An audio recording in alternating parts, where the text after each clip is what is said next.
least 3 men, including 1 police officer, have been arrested following the gang rape and murder of 2 teenage girls in India. In Italy, a woman gets killed every 2.5 days, and a third of all women face physical or sexual violence. In India, the rape of a young woman on a bus last December sent shockwaves through the country.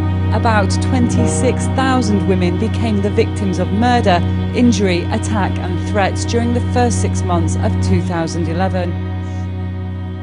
Some of my designer friends in the industry said, no, there's no mechanics to support a game about violence against women.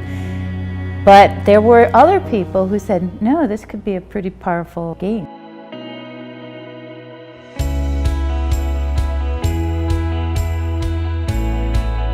The goal was to create a web-hosted interactive game with a message that could be universal and generate awareness around the issue of violence against women and girls. And at the time, we had realized what we needed was a facilitator's guide for adults, for people like me, my generation. As someone who came from Hebron in the Palestinian territories, I felt how important this game and how appealing it would be for my people, for youth and children in my city.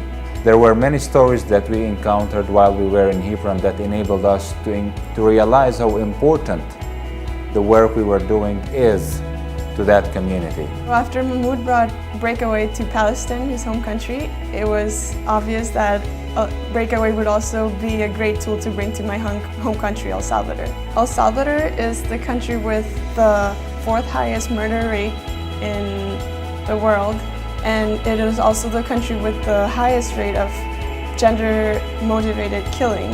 I mean, it was one thing to design how to try to capture this process and experience, but to see the actual results, I was just astonished by the layers of information we were able to capture and how profound the impact of the game itself, as well as these facilitated group activities have had just in 5 short days.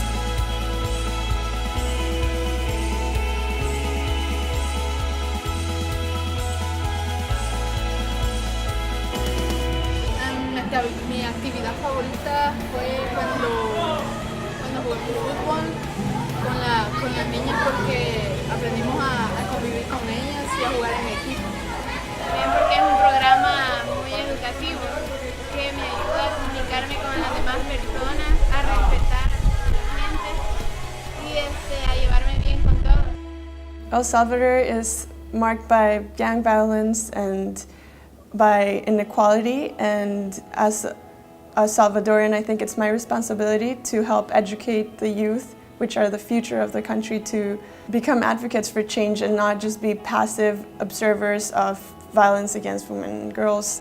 They see the potential of really bringing positive change in their cities, in their hometowns, in their communities. If we could create more ambassadors for equality and respect between girls and boys, if we could create more youth and children believers, I think we will contribute to creating a better, safer, and more peaceful world.